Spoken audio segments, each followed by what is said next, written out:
Welcome, friends, to Nerd Report. You're looking at a countdown in about 4 minutes. We're going to spoil the hell out of Cobra Kai Season 4. I have a few guests ready. Very knowledgeable guests, very passionate guests, so stick around for that. I already see some of you all in the chat getting ready. Simply Monica, Nancy, Heather, whatever, with the awesome name. So stay tuned. And, in about 3 minutes, we'll be in here. Also, press 1 if you could hear me, because I'm I'm always worried about the sound. Is it coming through? Let me know. Press that 1.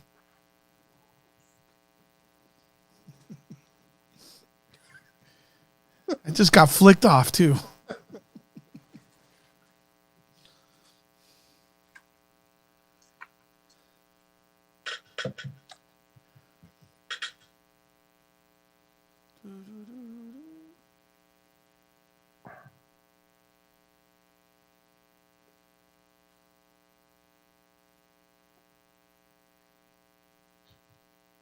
Chris presses the 1. I guess we're coming in loud and clear, ladies and gentlemen.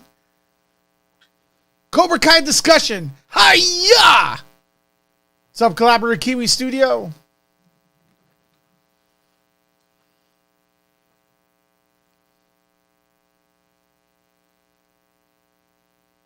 Isn't she lovely in the house? And she is.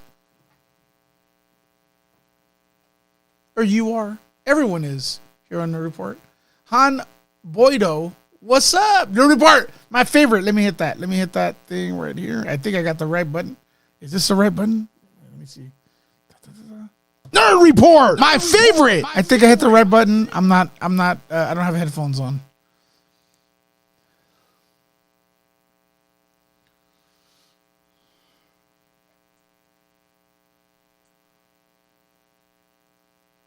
Carly.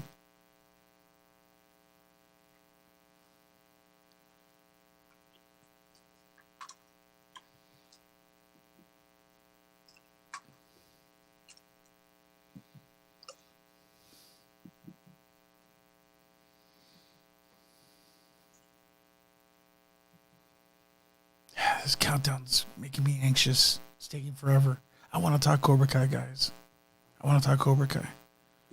I feel like going on now. This is 1 minute. I don't think I could take it.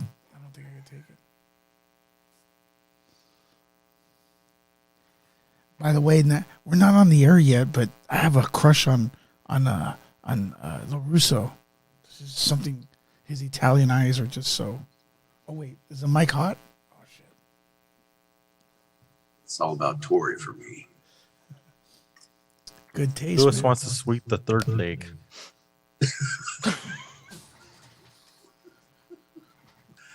I don't know what it means, but it's funny as hell. Yeah. That's a good one. Oh, we've had some people that finished the season. That's awesome. Up to date. All right. 19 seconds.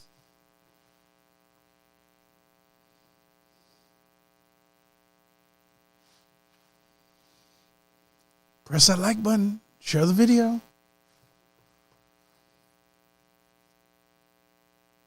Hot mic. Oh, no. They know my secret. Oh, my gosh. Everyone knows my secret. What's up, everyone? This is Louis Lecca here on Nerd Report. Something a little different we're going in the evening talking about Cobra Kai because I absolutely love this show. I've been obsessed for how many years has it been on?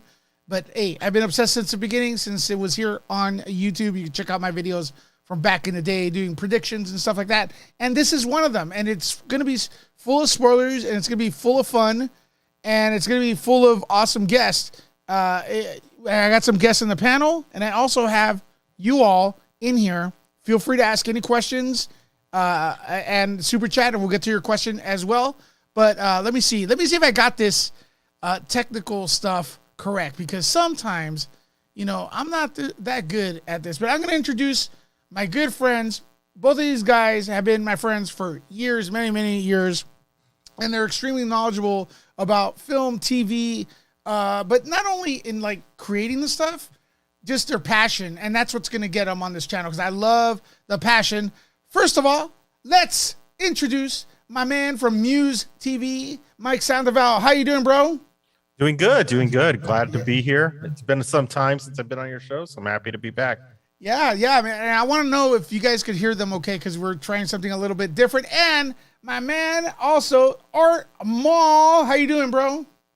What up, Lewis? Long-time listener, first-time contributor. Oh, I know. So let me know, guys, if they're coming in okay. Give me another, a 1 on our guest, because not only are they number 1, but hey. Oh wait, is there someone else? I think I deserve at least a 7. Yeah, yeah. A 7 if you could hear them. Yeah, let's go with that. And stuff. So I won't know because this stuff's on kind of delay for like a few seconds. I'm assuming everyone's coming in loud and clear, and we're gonna talk Cobra Kai. I'm gonna start off with Art Mall. Art, now I know you've taken some martial arts on the side, so we're gonna you and I are gonna be a little bit more critical about the martial arts skills with the cast and crew. We're also big Star Wars fans, all three of us, and so. But you have a little bit more of a movie making background. I don't know how much into that you want to get, but overall. Well, in terms of like the filmmaking aspect, I'd like to focus on the writing and the themes of this season. Correct. Rather than the production itself. Now, I'm going to ask you, when this show was initially introduced, when you saw trailers and stuff for the first season, what were your expectations like? I had no idea what to expect. I thought they were going to mess it up like that. You know, like they revive things from the 80s, beloved IPs. Yeah. And they tried that with Star Wars. They failed. So I thought this was just going to be another colossal failure, bringing back something that we all loved from the 80s and just kind of ruining it. But I was absolutely blown away by the first season. It just keeps getting progressively better every single season. Production value is improving. The writing is just spectacular. I can't say enough good things about this show. We will be saying a lot. And it's funny because it's kind of weird because this Karate Kid kind of like nuked the fridge, if you want to say nuke the fridge or jump the shark or whatever. Because like, look, part 2 wasn't that good. Part 3 wasn't that good. And part 4 was, it was like, it was so bad. It was like going out on a date with Mike Sandoval. Really? Hey, I've heard good things, man. I've heard good things, Lewis. Hey, come on. Mike. Things may not work out, but I do put out. Yeah, that is... When it comes to Mike, let me ask you real quick, man. What were your expectations watching, YouTube original? It's like YouTube original series. The trailer was a little goofy. What were your expectations, and what did you end up with after season 1? I felt the same thing like Art did. Like I didn't really expect much. I thought they were gonna ruin it. They were gonna kind of get away from the story, get away from the subject matter, change it around. But I was so pleasantly surprised from season 1, and each season has been getting better. The writing's getting better, and I love the way they tie in. They don't forget where the stories came from. They're building upon those stories, which I like so much.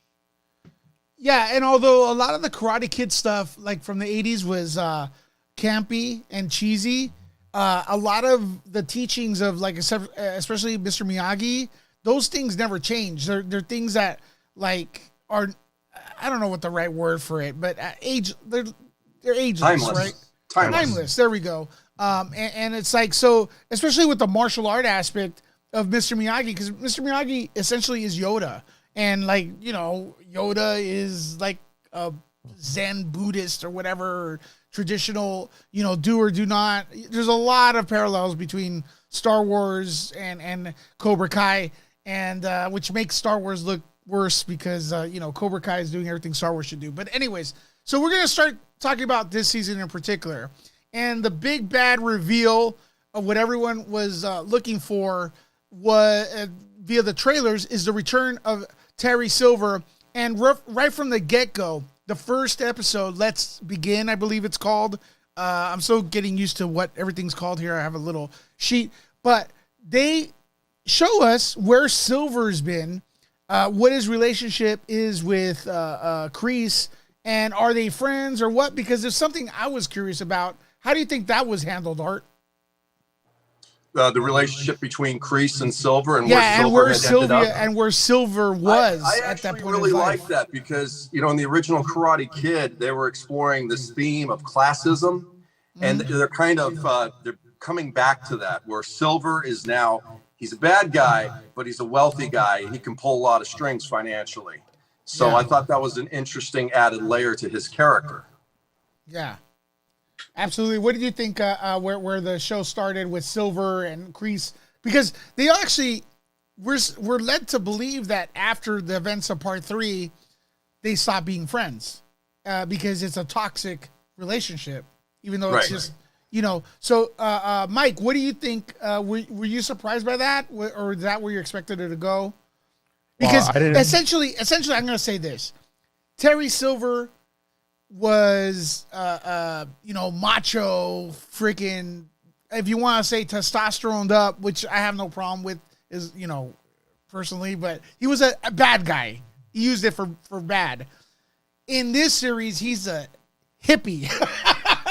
You know, he's a Zen hippie, you know, and I don't think there's he's a full-on Malibu shishi wannabe Nouveau Riche kind of guy, dude. Mm-hmm. Yeah. You know, I know a lot of people like that personally. Yeah. That's why I thought it was so funny. And this is where we're gonna we can't really have an organized discussion about the show because there's so many great things like Art just touched upon. We know people like this, right? We've seen them, you know.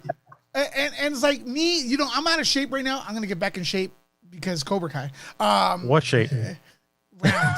Round, baby. But there was one saying, because I did quit as a martial artist. I'm not quit, but I stopped being a martial artist for a long time. Karateka, a practitioner. I stopped practicing it, but the martial art way was still in my brain. And there's a line, and maybe you guys remember it, where they told Terry Silver, you know, hey, you used to be a karate instructor. You used to be a karate guy, and now you're not. And then I think Kreese said, it's like, never leaves you. It's a way of life. Martial arts are a way of life.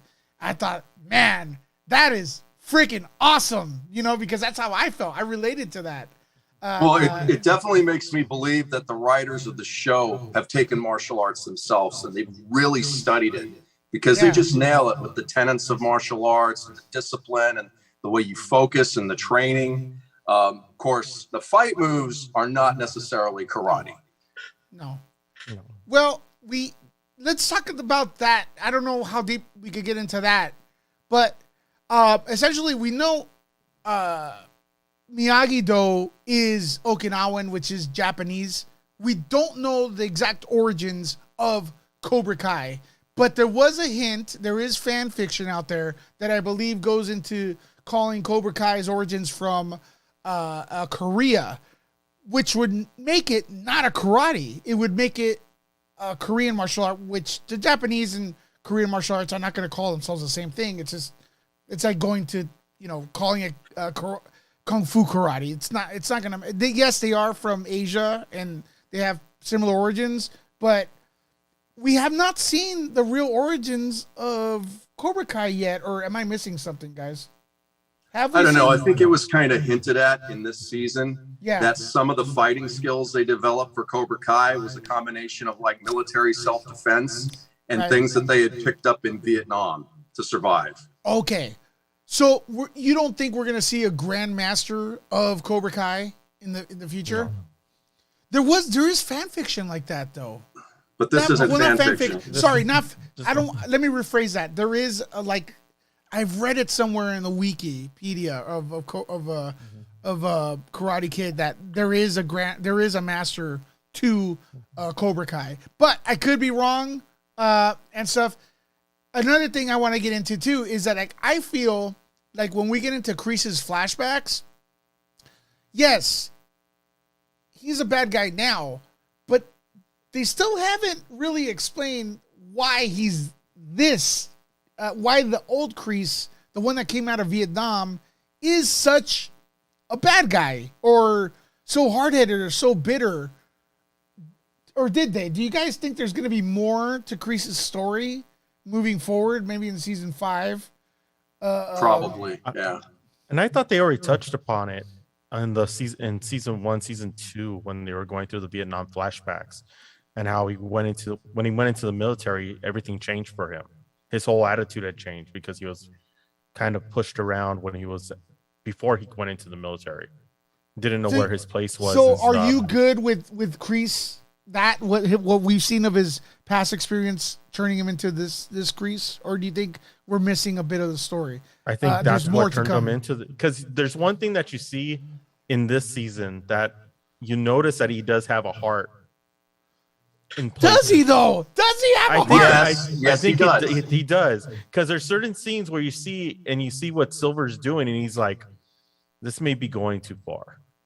Does he though, man? Because he kind of threw the curve. Is his weakness. That's what Silver told him at the end of the series. But he kind of gave a curveball in season 3 where he fucking manipulated Johnny Lawrence to be sympathetic to him. And he remember the speech in the dojo, and he came out and he just gave that evil Palpatine smile when everyone, including me, was like, "Man, this guy is a poor guy." Was starting to feel bad for him. He just twisted it all around and took over the school. It's that father-son dynamic. It's like an abusive relationship. He's manipulating his surrogate son, which is Johnny, to do what he wants him to do. Yeah. So that's the duality. That's basically the theme of the entire series is duality. It's the yin-yang. It's the Tai-Chi in Japanese, which is the same thing as yin-yang. Yeah. And Terry Silver's that outside factor who doesn't have any relationship to Johnny Lawrence or any of them. And like he said, like, I love in the beginning when he goes, "I was messing around with a high school kid. It was the 80s. I was on cocaine. I was friggin' drinking all the time." Well, let me and it kind of says like who he was and how he changed, but yet that never really left him. He went right back into it with no problem. Well, let me set that up with what you just said, Mike, because I think I think Art and I were talking about it as well when we were PMing each other, shitting about what was going on. Oh shit, on the PM. It's like fucking for Art and I, 4 a.m. in the morning. Oh my God. Oh shit. Fuck. It's like, bro, we don't sleep. Maybe we were on cocaine. I don't know. But, but okay. So let me set that up, Mike, because some people have not even seen Cobra Kai. Karate Kid 3. Some people aren't not even aware that movie even existed. So just to make it long story short, they did good. They did do a good job with the flashbacks this season to the movie, right? Kind of giving you like what Terry Silver was like. But one thing about that film, it was over the top, cheesy. Him and Kreese were acting like, hey. I mean, literally like, we're going to get you. Everyone was like, what the F is wrong with these dudes, right? And here, the writers put in one line, just like Terry Silver saying, "Man, I was nuts. I was on cocaine and giving this high school kid all these problems." And with that line, they justify part 3. Do you guys agree with that? Oh yeah. Yeah. And it was like when they said that, and my mom and Lisa were watching it with me, and I got it. Because they're not as hardcore fans as I am. As soon as they said that, I go, yeah, I get it. It's kind of like the zeitgeist of 90s martial arts movies. You had Seagal, you had Jeff Speakman. Everything was really over the top. The Van Damme movies, Kickboxer, Bloodsport, which was referenced in Cobra Kai season 4. It was on the drive-in screen, Bloodsport. Yeah. It was just everything was very over the top martial arts wise, and you had like these cardboard cutout characters, these villains. Bolo Young, for instance, you bleed like my knee, like all this kind of shit. So it was good to throw that all away by explaining that I was on cocaine, I was fucked up. Yeah. And it's true because the movies in the 80s were over the top. I mean, even you watch Rocky, and Rocky, like everything, it's like overacting, but it works, right? And other thing is Rocky is now canon, the Cobra Kai universe, which is, they talked about Rocky 3, which was pretty interesting. Do you guys think that Thomas Ian Griffith, and I think I'm pronouncing his name correctly, could take over for Martin Grove and just be the main villain moving forward? Because, of course, spoiler alert, at the end, he frames John Kreese for him kicking fucking what's his name, Stingray's ass. Stingray, yeah. Yeah. So do you think he's a strong enough villain to move forward with the series? And do you think they could just close Kreese's storyline as he ended up in jail, which I'm kind of fine with, actually? Art Mall, what do you think? I don't know, man. I don't know. I mean, it could go either way. I don't think Thomas Ian Griffith has that kind of menacing charisma that Martin Kove has as John Kreese. Yeah. I mean, when you see Kreese, you think of the bad guy from Karate Kid. You know, you think of that initial antagonist, the real bad dude. You also think of that asshole from Rambo 2 that helped betray John Rambo. Am I right? Yep. Am I right? Yep. Well, but you know, Thomas Ian Griffith, you know, I mean, he's cool. He's a complex character, but I don't think he has the gravitas to really lead the series as its main big bad or, you know, major antagonist. I would like to see, you know, my buddy Yuji and Daniel LaRusso kick the shit out of him in season 5. I think that would be fun. so you're friends with Chosen. Oh yeah, he's a great guy. So at the end of the show, Daniel LaRusso, because they lost the tournament, you know, we're talking spoilers. They lost the tournament. The deal was, if we lose, we don't teach. And Daniel being, you know, everything's destroyed, right? Cobra Kai is going to reign supreme. They won, although they kind of cheated. And Daniel's at Mr. Miyagi's grave, and he's talking to what we think is Mr. Miyagi. But he's actually kind of talking to Chosen, because when the camera turns, Chosen looks fucking pissed.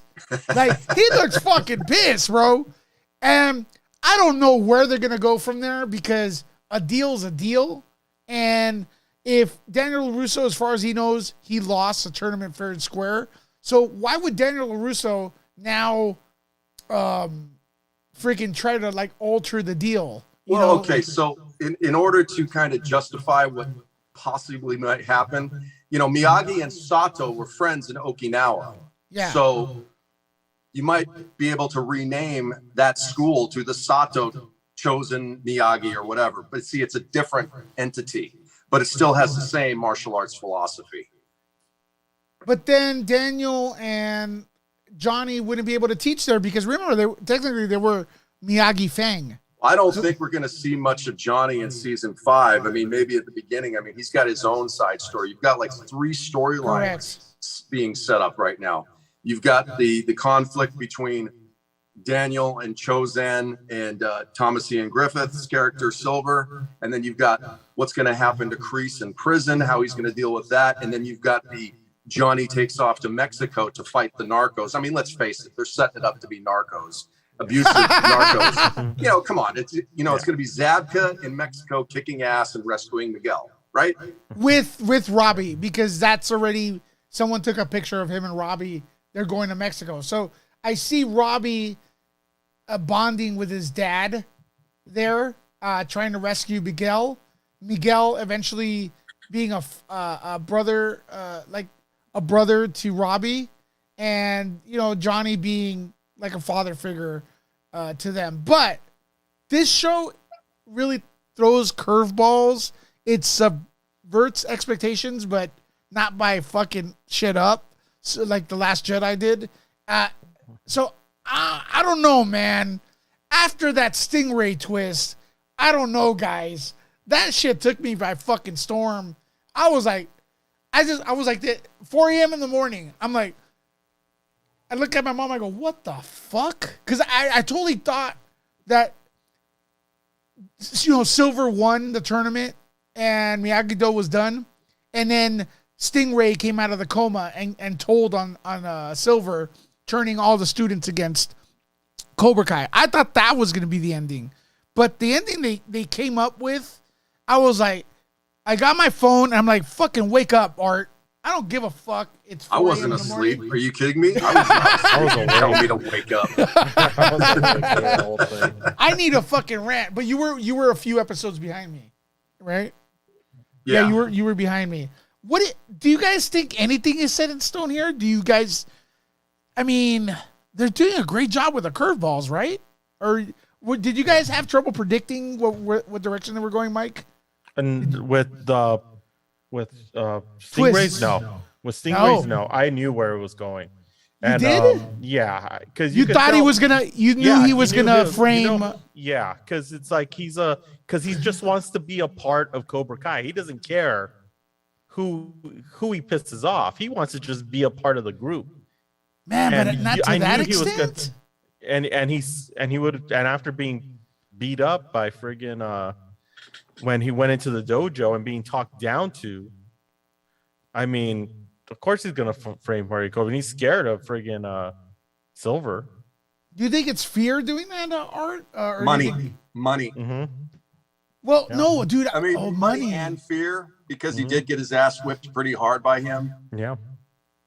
You know, and you know, yeah, it was about his acceptance in the Cobra Kai, doing whatever it took.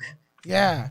You know, because he really wanted to be accepted. You know, that's why he was partying with a bunch of underage high school kids. He's stuck. Which is pretty risky in and of itself. Well, So the character's not the sharpest knife in the drawer. no. But Paul sells it really well. I mean, he's a good actor, and he sells it very well. Well, here's the deal with him. Like, I think, and I know people like that. They never graduated from high school in their minds. They always are in high school. They have that, they have that memory of high school, kind of like being the outsider, maybe being a little bit overweight, not being with the in crowd and trying to fit in. And Stingray not being my favorite character from season 2 when they introduced him, I believe. They made up the excuse that after season 2, the fight inside the school, he's not allowed to be near kids or some shit like that. So he came back this time. And I got to say, guys, I think that character is going to be awesome. Very complex character moving forward with the series. And I want to talk about, I want to talk about so many characters in here are freaking awesome now. And that were kind of like Robbie. A lot of people bitch about Robbie, the actor, and is Jacob Bertrand? Oh, no, that's Hawk. Sorry. The kid that plays Robbie, Tanner Buchanan. Maybe I fucked that up. But anyways, Robbie, okay? I think that kid's going to be a freaking really good actor moving forward. Mary Mauser, who's Samantha LaRusso. I made a video about, her martial arts skills were not on par with the fucking what I think as a LaRusso should be. And I think someone watched my video because the martial arts have been upgraded, especially with her. So everyone's coming in here. Tori's character. Tori is a sympathetic character. I've met people like that who just are shit out of luck in life, and they're young and stuff, and they have to work 3 jobs and stuff. And then also, I think the one that really is intriguing, and he's in high school, is Anthony LaRusso, which is the fat kid. I'll say, he knows he was fat when he was young, and now he grew up, and it's Daniel LaRusso's son, is bullying kids, and that's very, very interesting to see that. What do you guys think? Who do you think was the most interesting character this season? Or what character do you think took leaps and bounds forward? Art? I think Tori, because she became multidimensional this season. I think she's a wild card for the future of the series, especially with her relationship with Mrs. LaRusso. And she's also the one that saw Silver paying off the judges for the All Valley tournament. She's not going to stay quiet. Yeah, so what's she going to do about it? The only people that have really shown her any kind of love or respect is Mrs. LaRusso. She could maybe become sort of a surrogate mom figure to her. Who knows? Right, and also, did you feel bad for Tori because like she finally won something, and it was fixed? yeah, I love Tori. Did you feel bad for her? Yes. Like, I felt bad for her, man. And yeah, she's hot. Okay, next, who else do you think? Hey, she's in her late 20s, so don't look at me like that. Art. Who else besides Tori did you think? The kid. What'd you say? Anthony LaRusso is his name? Anthony LaRusso. I found it interesting how they paralleled the scene from the first Karate Kid, where Johnny and Sensei Ron Thomas, who played, what was it, Tommy or Bobby? Bobby. Yeah. And the other guys were in the skeleton costumes chasing LaRusso through the park. And they did a parallel of that scene with Anthony LaRusso and his little friends chasing the little African-American kid. I can't remember his name. And, the scene was just like beat by beat. And it's like, oh, so Anthony LaRusso is the spoiled rich kid bully now that, Johnny Lawrence was in the first movie. Correct. And the African-American kid is Kenny Payne, played by Dallas Young. And I'm going to interrupt you real quick, Art, because I'm interested to see if there's any other characters that you thought were upgraded. But I wanted to give Kenny, since you brought him up, this character so the first episode drops and I'm like, wow, that's amazing. Then the second episode opens up with Kenny Payne, right? And I'm like, oh man, are they just gonna derail the characters I'd never heard of or had never seen before? And they're gonna, I'm not interested in this character right now. I don't know who he is. That character became one of the best characters in the show. I props to that actor for me. Man, well, especially with his connection to Robbie through his older brother who was in juvie. Amazing, bro. I thought that was fucking amazing. I was like, my God. And that kid, when he became full-on Sith, kicking LaRusso's ass, that's a Sith Lord, dude, right?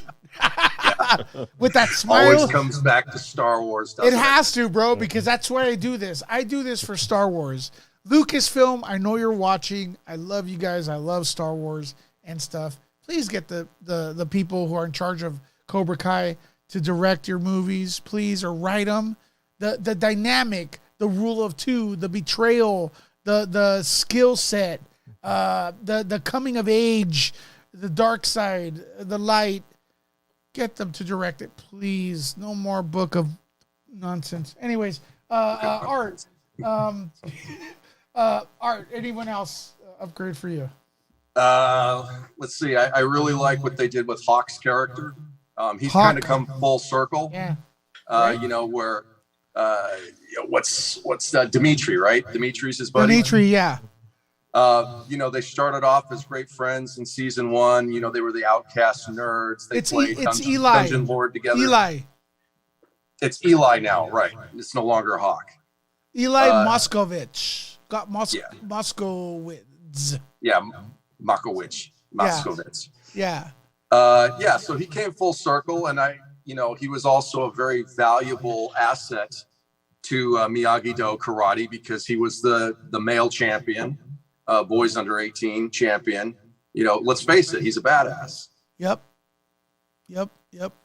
So that's a good choice. Mike, any character from the past just like freaking take off for you this season? Right off the bat, I have to agree with Tori. Tori's character actually changed, and the arc was changed between her and Samantha LaRusso. Yeah, both changed. It's almost like they changed roles a little bit, where Samantha kind of got more aggressive, and Tori was becoming a little more with Mrs. LaRusso taking, kind of almost wanting to take her, Amanda wanting to take her under her wing. Kind of changed things a little bit, changed the dynamic. So I'm kind of curious to see what happens with her in the future, and especially with what's his son's name? Anthony LaRusso. Anthony LaRusso. That and I agree. I was watching that scene by scene when they were running through the park, and I was expecting to see the apartment complex because it was literally like it just looked like how life repeats itself. Real quick, I want to give a props to Super Chat Han Boydo. Thank you for being here and supporting a Nerd Report. Thank you very much. And her comment goes as following, and we're all going to address it. Baby boy LaRusso, I didn't like his attitude. Facts. I wanted him to get his ass kicked. Okay, Han. I gotta be honest with you. Yeah, for sure. One problem I did have with the show is the lack of blood when people get hit. I think it would have been more impactful, and I did want little LaRusso to get his nose broken. And us, not only just holding it, but I wanted some, red things coming out. It was even hard. It was even hard to like Sam at times because she was so hard on Tori. Yeah, Samantha's character is a little weird because honestly, I've never liked her, Lewis. Never. She's with every dude. Yeah, like she's playing both sides. Every side she's playing. She's causing all the conflict. From my perspective. Yeah. So she's causing she goes to the prom with Miguel and is constantly looking at what Robbie's doing. It's like, freaking leave him alone. Yeah, and then she has that line about you broke my heart first right in front of Miguel. Talk about disrespect. Yeah. Yeah. Been there, done that. That's a beautiful. So there you go. So yeah, definitely. Yeah. I love that fact, and I think you pointed out a great point. Like, it's almost like this whole and this is where the writing comes in, because it's like there's always been this thing where they always felt like there's a lot of people who thought Daniel LaRusso was the bully in the original ones, and that he was the one who was out of control. Yeah. But when you look at it, it's almost like the daughter is like the father. They both have these anger issues. They both have these uncontrollable moments, and it's like, and again, repeating itself. And but Samantha's a different way, playing both sides, doing different things. There is a video on YouTube that Daniel LaRusso was the true villain, and they say that was the inspiration to Cobra Kai, and it does because. Even like a lot of things with Johnny Lawrence, he wanted, when the first movie, when you first get introduced to Johnny Lawrence, I'm talking about Karate Kid, he's talking about graduating and moving on and stuff with his bike. And then LaRusso is with his girl and stuff. And so he goes to talk to her and, he sticks his nose in there, when he sticks his nose into the business and stuff. And there is one part where Johnny's trying to like smoke a blunt and when there's skeletons and stuff, and I'm not into marijuana, so I don't think but LaRusso gets a fucking hose and wets him like when he's on a toilet. Remember that? And it's like, bro, you're being a dick. And then they grab him and they kick his ass, but it's kind of almost deserved, So there was just like Daniel LaRusso. He was the bad guy, but I gotta say, man. Okay, you want to continue that with your characters, Mike? I don't know if you finished. Well, that's pretty much the main. Let's just leave it with that. That's pretty much the main. When we're talking about the characters and what really stood out, really stood out, because it's like you start really caring about these characters even more, and when like with Tori's, you start like there's little things where you're kind of like, oh shoot, what in the hell? When they show her getting ready, and you're like, oh dude, don't tell me that they had her go into, because I'm gonna be honest with you, not to be mean. That she was gonna be a stripper. Yeah, exactly. And it was just like, oh, because man, I never. Then seen... I saw her go up for the party, and I was like, but it was like you start caring for her character. And you start learning more. Mike, you were like, yeah! And then they were like, oh. Nah. Well, because it's like, dude, like how many of these in real life, how many people who are at the end of last rope who are just trying to make a couple bucks, and that's what they get lured into. It basically went from Cheetahs to Chuck E. Cheese. Yeah. Mm-hmm. Exactly. A Latino Slant, who's a friend of mine, he says, this was the worst season of the four, Lewis. Come on, Latino Slant. You're like the one. Wow. No. I actually, dude, I got to be honest with you. I can't rank them. But right now, I think this was the best made out of all four. I wasn't into part 3 that much. I got to be honest with you. season 3, breaking into a house and doing the redundant, go in there and try to outdo the high school fight. Which I thought was absolutely ridiculous. I mean, the high school fight, in my opinion, was just madness. The high school fight, so over the top, bro. I actually, but I could tolerate it. But going into someone's house and doing that was a little weird. I did rewatch the season again, and if you minus that, I gotta say, it was a pretty good season, especially like seeing Johnny go into the dojo, about to kick Kreese's ass at the end of season 3, and Robbie's there, all Anakin Skywalker. You know what I mean? Like, just fucking 3 generations of Cobra Kai. Dun, dun, dun, dun. You know, it's like, fuck. So, right. Yeah, that it does have its good stuff. So I kind of regret bashing it the way I did, because this season to me made up for it like 1,000,000%, and stuff. Was there anything, and I know you guys have some notes, right? But I want to ask before we go into those, just free for all, if you have a few notes or whatever, was there anything you didn't like out of the show? Because I could tell you right now, the worst part of the show was the announcer at the tournament. I hate that guy. Yeah, leading into the Carrie Underwood, which I find is kind of a divisive moment for fans of the show. You know, you either like it or you really hate it. And I have friends that really hated it and just kind of fast forwarded through her, you know, she did a remake of the original song "Moment of Truth" by Survivor. That's why Art, I'm going to, excuse me a second, but at first I was like, wait, it's a remake of, okay, all right. I'll take it. Karate Kid's cheesy, all right. So, but yeah, is that was that your part that you didn't like, or? Yeah, I'm kind of 50-50 about it. Yeah. I don't really love it, but I don't necessarily hate it either. I've never really been a fan of Carrie Underwood, so that cameo just seems so left field to me. Yeah. In fact, the entire scene where the All Valley judges are sitting around a table trying to out big dick each other, like, oh, well, I can bring this to the tournament, and this kind of like this little infighting. I didn't like that. It's like, what is this bringing to the story other than the introduction of the new rules with the weapons and the skills and, the divisions between the boys and the girls, which was fine. But that's what that scene should have been about. Not like, oh, well, this guy, he can't do this. And, he always makes false promises. And then, oh, it's Carrie Underwood. Wow. Will Smith is one of the executive producers. Where was he? Well, he won't. Collecting a paycheck.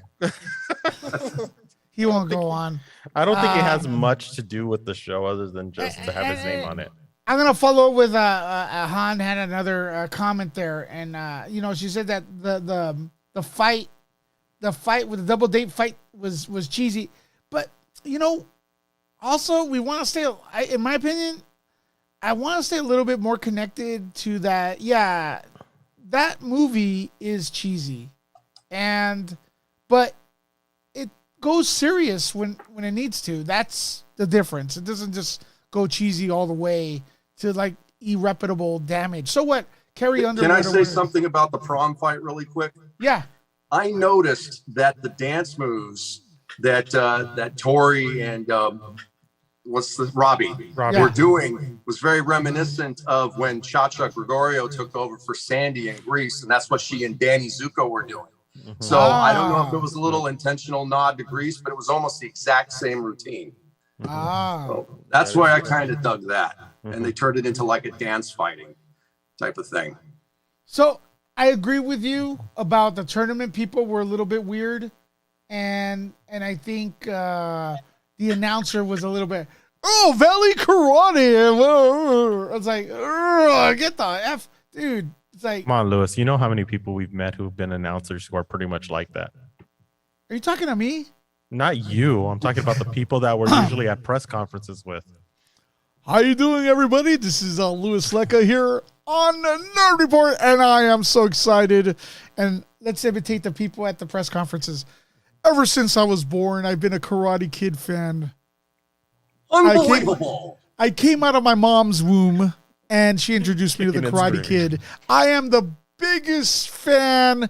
I love Karate Kid. The part where Bruce Lee comes out and fights in the tournament is just so awesome. Yeah, and I've been a fan ever since the 90s. Yeah. They do that. They're pretenders. They're fake Yeah. fans. Is that it, Art? Did you want to add anything else with what you didn't like? So we don't sound like shills here? No, there wasn't really much I didn't like, but what I did like was that they gave props to Cynthia Rothrock, Lady Dragon, which I thought was very interesting because, you know, it's kind of important to let the world know that there are legitimate female martial arts icons out there. Right. So, you know, that was cool. And that new character played by Una O'Brien, what's her name? Devin, the girl from the debate team. Yeah, She's she was awesome. great. She's got like a lot of fire, you know? Yeah. Yeah, I think she was great. With Johnny Lawrence is like, she goes to Johnny Lawrence, hey, to win, we have to do this plus whatever. I need to know how to win. I don't want to know about math. What do we need to win? Math. Right. She did a great job, man. It's crazy seeing so many great kid actors, right? Mike, what did you not like? So we don't sound like we're just shills.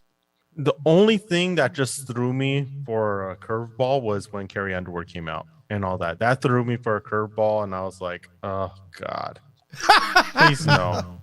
No, don't get me wrong. Like I think she's a great singer. I think she's okay, but it just like it felt like, oh, we need to throw somebody who's well known into this, right? Just to kind of like put something in there, which that appeals to middle America. Yeah, and it wasn't needed. It just wasn't needed. No, at all. That was the only thing like I really did not like. They could have cut it out. They didn't need to go there. Because the writing had been so good. The writing for each and every episode was so good. Yeah. That it just moved smoothly to me until that one part. Where it was a completely pandering moment too, because you mentioned that, you know, growing up in Oklahoma, we didn't hear much about karate. You know, so that's middle American MAGA folks, you know, and it's like, no, we don't need any of that. Yeah, exactly. And it's like it wasn't necessary. It didn't need to be there. It would have been so much better just to cut it out and just go on.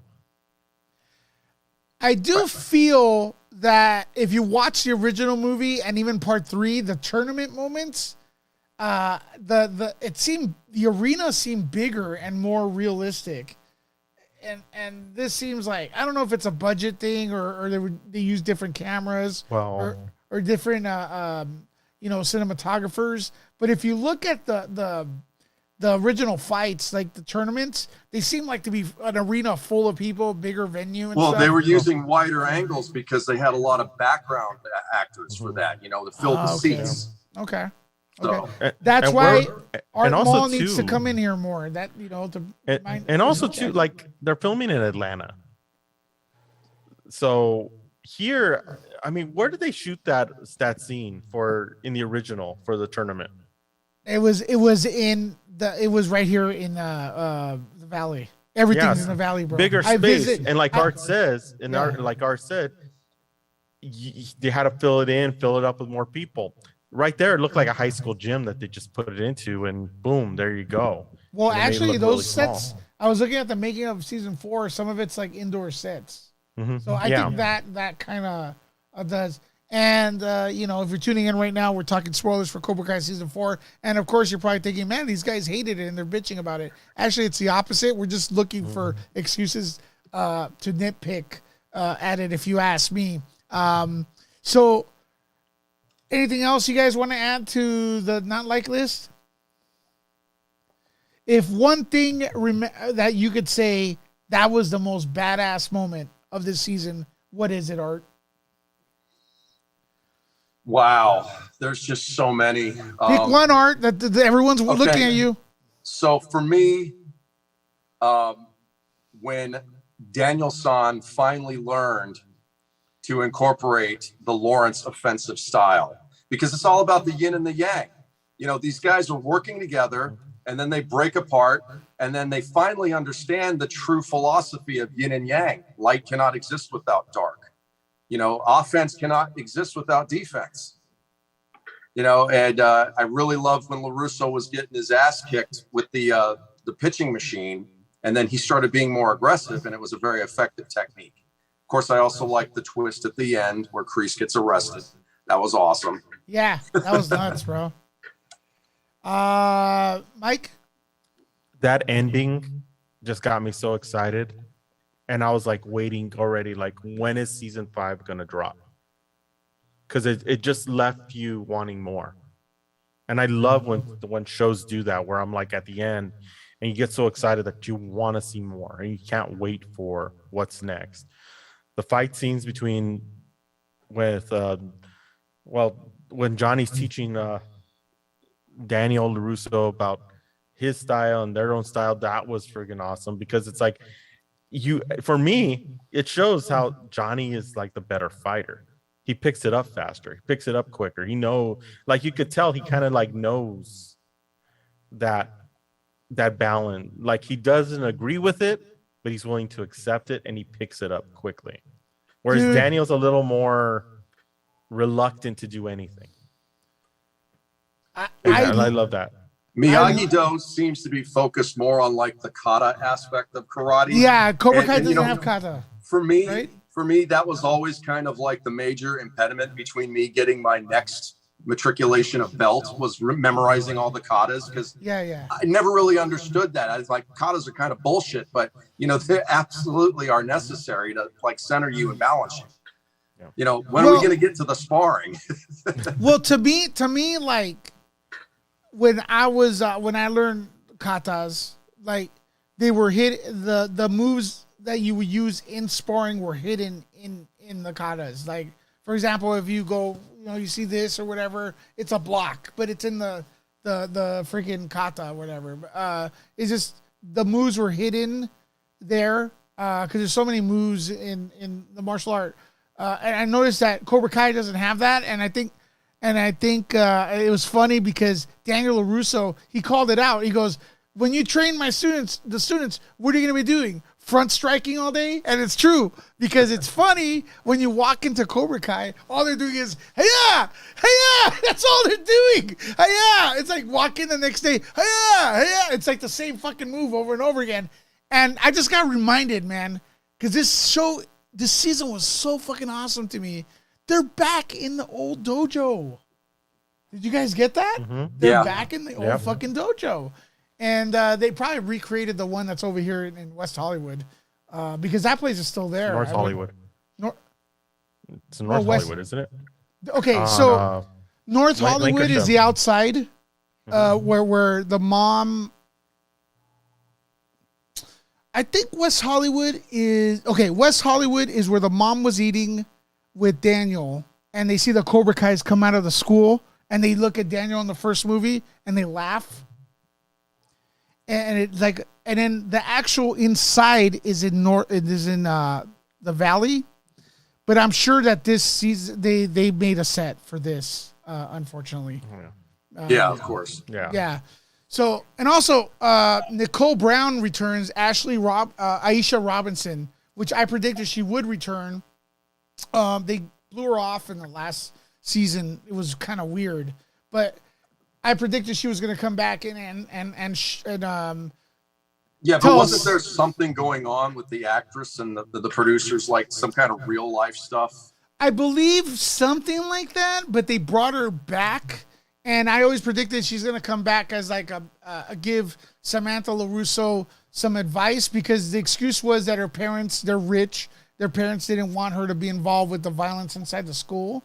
But what happened was she gave Samantha advice of like, hey, I struck first. I went and talked to the bully, and I was nice to her. And then Samantha, for some weird reason, goes up to Tori, gets that advice, and instead of going to Tori going, hey, whatever we had, we're good, she goes and fucking bullies Tori. Did you guys notice that? Yeah. That's because the real arch villain of Cobra Kai is Samantha LaRusso. she completely threw that advice out the window, and she still wanted to antagonize Tori. You know, she's not for bringing peace to the show. She's just for escalating the conflict. Yeah. And that's why I say, like, you had this, like, in the first couple episodes, you see Tori kind of like that and just wild child and trying to go after everybody and trying to beat them up. And then you see it flip.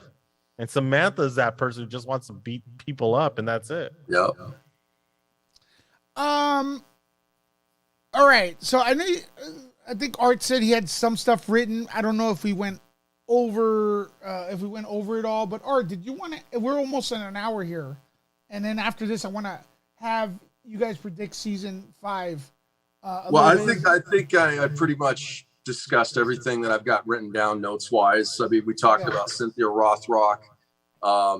We talked about the production value, the on location stuff, the studio stuff, why it looks more expensive in some scenes and why it looks kind of cheesy in others. Like you mentioned, the All Valley Arena itself. Yeah. Obviously, it looks smaller. It's not the scope of the movie. No. You know, and I don't really see that as a grievance because no. You know, it's just, it is what it is. And we didn't need to see like a gigantic arena with a bunch of screaming fans, but instead we got a Carrie Underwood music video. So. But let me clarify. The rant we just had a little bit is because I want to always keep everything in check and balanced. Of course. Nothing is perfect. There's never even been in my book a perfect movie because there's always room for a better movie. Once you say something's perfect, then it can't improve upon. I love this season. It's very hard for me to pick out bad moments, and the few bad moments that were in there were made up, more than made up by the twist and the character development and the cliffhangers and the feels and the honoring the character and building up the characters. And it just, to me, it felt like a lot of heart. I mean, down to like Daniel LaRusso seeing, Cobra Kai using Miyagi-Do techniques, and him noticing that entire scene was like just his face, like, because they were kicking Miyagi-Do people's ass. When Robbie had basically told Cobra Kai about all the Miyagi-Do techniques and they were countering everything. Correct. And it just like him looking down, like, what the fuck? And then him going up to Robbie and going, he goes, win at all means, well, you haven't found honor, whatever that speech was, whatever, you're going to win. But Mr. Miyagi's teaching said this and that. I don't know. It that hit me. That makes up for the Carrie Underwood and the bogus announcer with the spitting on the mic. Hey, what's up, man? So, but taking the Louisville Slugger to both headlights. That's pretty much made it up. I know Latino Slant mentioned too that he mentioned that there's too many characters, kind of, and there's also that he felt like Miguel's character was suffered or was put in the back seat. Man, I love Miguel's character, like, honestly, but we've had 3 seasons of Miguel's character, and I kind of feel like having Hawk win the tournament or less Miguel this time is actually like getting people ready, because this next fucking season, it's gonna be Miguel going to his father, telling him, hey, I'm your son. And that guy being probably, we're assuming, a head of a drug cartel or something, saying, fuck you. Bang. And Robbie and all that shit. It's going to be fucking another dimension of shit. Maybe. I'm assuming.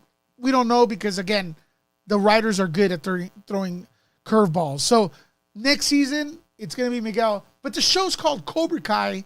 It's really Cobra Kai's story. And I think, like, at first we thought it was Johnny Lawrence's story. But now I'm starting to notice that it's Cobra Kai. It's the story, like the title says, of that organization of martial arts. That's how I'm looking at it now. Because it's starting to break away from Miguel being the central character and even Johnny. It's starting to become a big old cluster that I think is coming together. And I'm talking a lot because I love this show, but But Mike, what was the question I asked Art before? If you had anything in the notes like you wanted to add. The only thing that I could add is that, and I have to harp on this because like there's a little Marvel series that came out in December that it really just kind of like irked me so much because the writing was so lazy. Marvel and yes, Hawkeye. The Marvel Hawkeye series of writing was so lazy. So many plot points didn't really connect to each other. Where I was so happy to see this, where they had all the plot points and all the subplots all connected, and they didn't forget, and they closed and they tied up as much as they possibly could, and left what needed to be open. They left it open because they know they're going to continue the story. That's what I love. I enjoyed it so much because it's so well done, so well written. All the plot points were connected. That you get it at the end, you get a satisfaction to it, and you're waiting and it leaves you wanting to see, okay, where does this person's stories go, and what the key stories are going to be continuing to. And that's what I just loved. It was like it was a relief to me. Right, and like Louis said earlier, it subverts your expectations in a positive way. Yeah. It doesn't take a huge dump all over them like the book of some Tamura Morrison character. Well, okay, and I don't want to be like, I've been down. It's no secret out of all the channels we collaborate with. I was on this channel. I was covering Marvel with, and then after a while, I was like, you know what, guys, I'm not feeling it, and I respect you if you like it and stuff like that, but I just feel like. Right now, the Marvel universe is turned into Hawkeye. What's good? I asked my friend, what's good about Hawkeye? I couldn't get past the first episode, honestly. Zero. And it's like, well, Zero. No. It's like Kingpin's in it, but what does that have to do with Hawkeye? Oh, there was a cameo. Did you see the cameo? It's like, yeah, but what does that have to do with Hawkeye? No, if you look to the corner, Mephisto's fist is over there. What does that have to do with Hawkeye? And the same thing is starting to happen with the films. It's like, speaking of cameos, let me ask you guys this question. Yeah. Did you expect Mike Barnes or Hilary Swank's character to show up by the end of season 4? Let me tell you something. Wait, hold on a second. Let me tell you something, and this is probably the strongest point of the season that I didn't touch upon, and I could probably go on more after this. That's how much I loved it. I thought Mike Barnes and Hilary Swank were going to show up. But this season was so fucking good that it didn't need any of those old characters to come back. Right. And that was a weakness of part 3, the season 3. It was like very let's get Chosen in there. Let's get the girl. Let's get all the little nods to Allie in there. And it's like, yeah, I was expecting Mike Barnes, and I would have been super happy with Mike Barnes or Hilary Swank. A 10 out of 10. But what was more impressive is that it became its own thing, and it didn't need them, in my opinion. But let me ask you, Art, were you expecting them to come in? I'm expecting Mike Barnes to show up next season because I think that Cobra Kai's numbers are going to be decimated, especially if Tori reveals that, Silver paid off the judges. I think they're going to lose a lot of students, and I don't know, how that's going to affect their recruiting, and especially if Kreese is gone. The Cobra Kai's kind of had a loyalty to either Sensei Lawrence or Sensei Kreese, and the ones that are going to stick around are like the Stockholm Syndrome people, the ones that are getting abused by Silver's really rough and tough method of training. So Mike Barnes would seem to me be a perfect fit for that style. So season 5. Okay. So let's get to our last thing here is our predictions. And you guys can keep going if you want, but I think we're going to go into our predictions for season 5. And there's probably stuff I'm going to miss. My predictions is pain. Not just kidding. Art is correct. Mike Barnes will be one of the people mentioned by Terry Silver or teased from at the end when he says, I'm going to get more Cobra Kai's or whatever. He told Kreese something like that. And his wife actually, LaRusso's wife actually asked him, is like, are there any other Cobra Kai's around? And he was like, maybe, or something like that. I'm paraphrasing. So yeah, Barnes is gonna come out. I would love for Scott Adkins or Ray Park. So fucking because right now, Cobra Kai and Miyagi Do, everyone's either 55 or up or 30 and under. We need someone in their 30s to late 40s, almost prime time, very seasoned. If I punch you, you're gonna disintegrate martial artists. Because right now we got the old timers who are way out of their prime, Silver. They still got the mind powers, but and stuff like that. But we do need that age bracket. And I think if you get a Ray Park or if you get a Donnie Yen or something, well, he's older, but he still comes off as very fluid. Scott Adkins as a Cobra Kai, and I'm sure Art knows who he is. Do you know Scott Adkins? Yeah. I think that would be a nuclear weapon on the show. Like, it'll fucking go, what the F? Because even a Mike Barnes is going to be over 50. You know what I mean? He's going to be close to 60. Sure. Which is still fine because Johnny Lawrence is awesome. But where's that age bracket? All we have is Stingray. And Stingray's like our age maybe, right? So it's like, we want like someone good our age. So I'm predicting that maybe they'll get someone like that. Mike Barnes, Miguel's thing is going to be very violent. I hope they go violent with it. What else do I got? There's a possibility that's the end of Kreese. I'll be good with it. Let me see what else. And I think we're going to get the reason why Kreese is that bad. Because I still don't feel like we've gotten his entire history yet. He seems kind of like a good guy in a way. So I'm expecting like something else. An encounter with an evil Sith Lord Cobra Kai that teaches him something. I don't know what. Ray Park, right? It could be Ray. Bro, why not?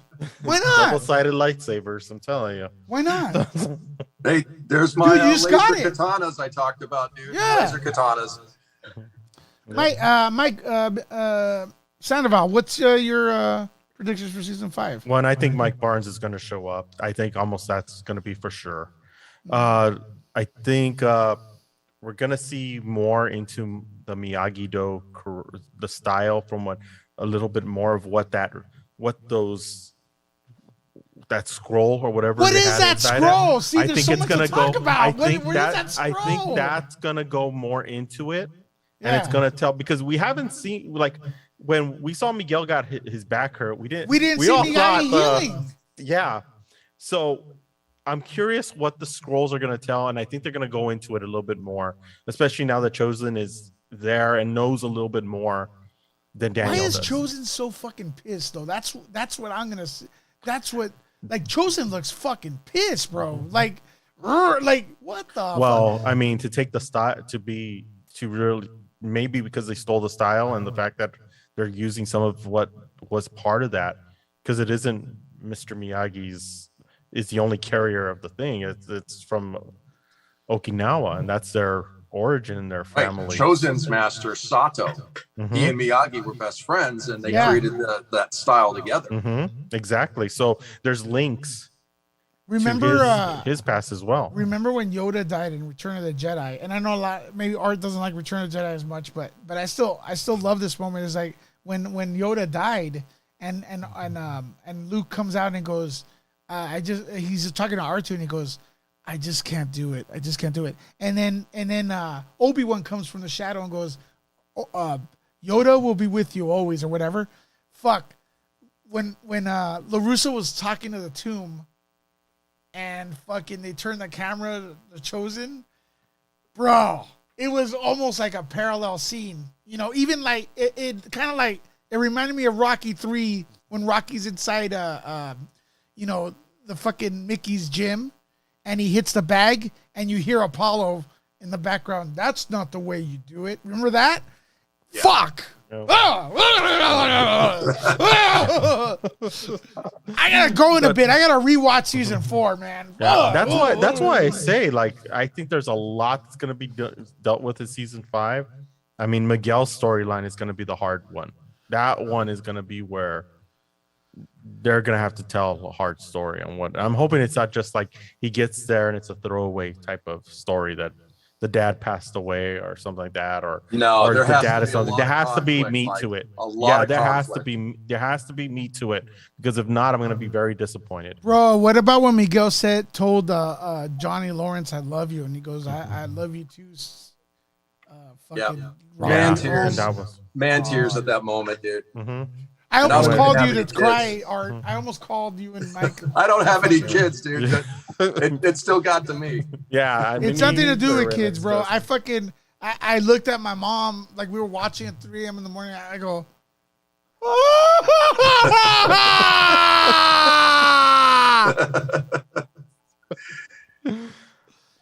That's why I gotta watch a season again, because I loved it that much. and look, if you guys, I know some people, it's not going to be, there's going to be different opinions and stuff. I kind of hope people enjoyed it like us three, I think, did, because we want everybody to enjoy shit. But if it didn't work for you, we respect that, of course. There's Hawkeye.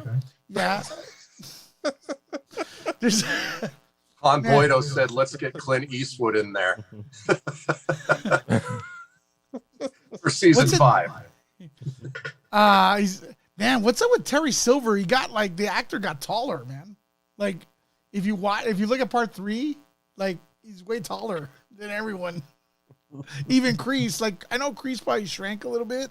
Oh my God! And that just reminds you. What about when Terry Silver enters the dojo with Kreese and not enters, but starts teaching the classes? Like, everyone has a weakness. We're gonna expose Miyagi-Do's weakness, and then Tori's like, not everyone.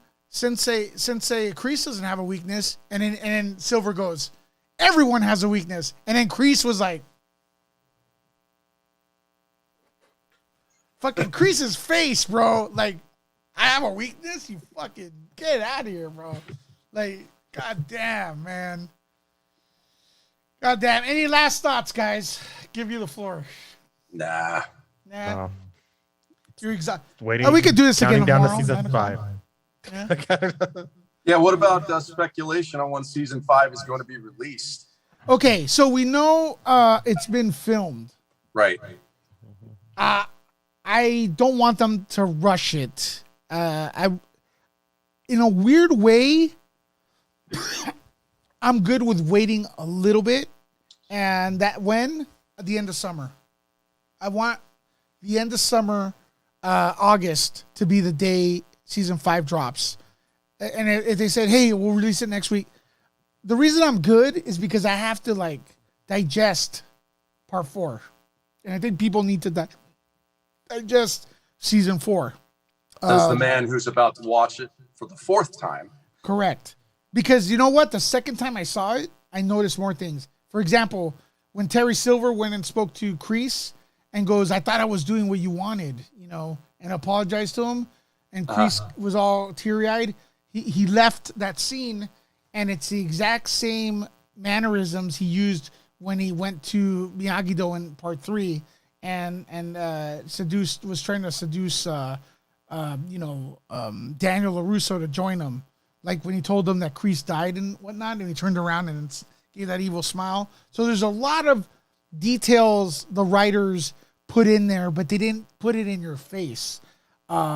But they're there. There's a lot of throwbacks. There's a lot of honoring the character the way they are, the way they've been. They build off it. So second time I saw it, I noticed more. So I'm satisfied. I feel like I ate a meal and I'm full, and I need to get, and the meal was great, and I need to chill for a bit and Let then it digest. Yeah. correct, and then eat that, and then go, man, that meal was freaking amazing. I need to get it again. So, yeah, we're not gonna have a hiatus like we did during COVID, because that shit. And during between season 2 and 3, between season 2 and 3, man, I thought the show was gonna get canceled because we wouldn't hear anything of it. And the problem was that Netflix was trying to buy it. And when Netflix bought it, season 3 came out. I was iffy about season 3. And I go, Netflix fucked it up. But I think Netflix invested this time for 4. But So what do you think? Six seasons and then it's done? that's a nice round number for most series. That's a nice number, but what they're doing in a way, and I know people like they miss Miguel maybe and stuff, and some characters that were more popular in the beginning are kind of being pushed a little bit to the side. What they did that was extremely intelligent art, I think, is bringing in dang, I forgot that kid. Is it Kenny, the African American kid that was being bullied? Yeah. And I gotta say, I could watch some of him with his dad, because they obviously established the dad as an army person. Yeah, he's over in Afghanistan or Qatar or something like that. Correct. So they put Gutter, as they pronounce it these days. And 100%, you're not going to see the end of him. You're not going to see the end of him. The kid's an amazing actor. There's the next generation of LaRusso, which is like that kid. To me, Lewis, don't mean to interrupt you, but to me, no, the introduction of that character also paid homage to the Will Smith Karate Kid reboot. In a way, yes. Yeah. Although I only saw that once because I was like, whatever. But hey, Art, way to insult the kid. What? By comparing that Karate Kid to the Kenny. Tonally, not exactly. Yeah. No, I know, because it was a basketball and stuff. And so, Right. No. You're absolutely right. And then the little girl, like, the little flirting with the little girl and stuff like that, and LaRusso being a bully. It was very, yeah. And just so you know, Will Smith is a producer, meaning he makes money off the show, but he has no creative input at all, nor is he interested in it, and stuff. And props to him, the movie, The King, what is it called? The King, the one he just made, King Richard. King Richard. His acting was excellent. Don't go back to. I freaking love Will Smith. Will Smith is the fucking shit, man. Yeah, his acting in there was like in another dimension. Like, we're in this dimension. His acting in that movie was like over there through the moon. So I doubt his concern is to Cobra Kai, which is good, because look, he doesn't fit for Cobra Kai. That didn't fit for Cobra Kai. So, but so my prediction, I don't know when season 5, but I hope August. And another prediction, we are still waiting for You're the Best Around to be played. Maybe this time we'll get it. I don't know. Mike, when do you think the next season is going to come in? I'm hoping September. Good time. I'm hoping for September. When all the shows drop, and before all that onslaught of WB and Disney and everybody else starts dropping their stuff in the fall, that we get it before that, because that'd be good. That'd be awesome. Good way to start the fall season. Yeah, from an industry business perspective, that makes the most sense, Mike. Yeah. All right, that's it. That pretty much concludes today's show. But I want to give you guys a moment to like maybe pimp something or talk about something, or where they could reach you. Let's start off with Mike. Where could people reach you? Because I'm sure they love your style. You can watch us on Roku and Amazon Fire Stick now. The Muse TV network launches at the end of the month. And this week we have the American Nightmare AEW TNT champion Cody Rhodes. He's just dropping by to talk about the Go Big show, and also drops a little hint of when AEW is going to be wrestling here in the West Coast. So watch on Muse TV on YouTube and on Roku. Awesome. And then Darth Maul, I know you're not really into podcasting and stuff, but maybe it's something you want to consider doing moving forward, because I think you were awesome here, and it was an honor to have you here. Thanks, Lewis. It was really fun. Yeah, I'm glad that Mike was here for my first time. Mike's awesome. I've enjoyed him in the past. So good time tonight. Yeah, it was. Did you want to mention anything? Maybe a shout out to anyone or whatever? Just a shout out to Sensei Jerry Blank, who just moved dojos. A good friend of mine, also friend of many people in the Cobra Kai series. Shout out again to Cynthia Rothrock, aka Lady Dragon. Shout out to my friend Don the Dragon Wilson. Don the Dragon Wilson, starting fights with what's his name now? Frank Dukes. Oh, we gotta talk about that, show, bro. Frank Dukes. First of all, I want to say, Heather, whatever, love you. Thank you for that super chat you just dropped and supporting the channel here. So thank you very much, Heather, whatever, for supporting here with the $10 super chat. That's amazing. And Latino Slant, it's called, his name is Darth Maul, as in... No, Art Maul. Art Maul, sorry. Art Maul. You confused me, Latino Slant, but that's it. Art Maul, as in Ray Parks, episode 1. But you were saying Don the Dragon Wilson is a real fighter. He's a kickboxing champ. He's a real deal. And if you don't believe me, just look at him, because you can tell dude's been in wars. And Frank Dukes, from what I understand, is delusional freaking dude that has a great imagination. There's no evidence that he ever won any of those fights. No one has been able to come forward and produce any proof whatsoever. And his excuse is that, everybody was working clandestine under CIA rules. And this is for Bloodsport. Yeah, this is for Bloodsport. Yeah, the main guy, right. Frank Dukes. Did Van Damme use the name Frank Dukes in that movie? Yes. Yeah. Yeah. Yep. So maybe it's something you want to Google, or maybe you want to go over later. But Don the Dragon called him out. Anyone else you want to give a shout out to? That's it? I think that's about it. Yeah. Maybe Peter at the line. I know you're watching. You're going to share with him and Greg. What's up, O2THX? And hey, I'm Nerd Lecca. I'm here. I'm going to be here tomorrow at 12-ish or noonish with another live video talking about all things entertainment. We're going to rotate the guests and stuff like that. Maybe we'll have Mike and Art Maul back pretty soon. And hey, in 2022, I'm going to say the hell with the algorithm. I'm going to talk about what's fun, what we like, and what you all like. So you're our boss. Tell us what you want to know. Tell us what you want us to talk about in the comments below, if you're watching the video now or if you're watching on the replay. Talk to you all later. Peace. Peace. You guys could stay a little bit. Oh. We should be. I was going to say, are you going to be doing YouTube short?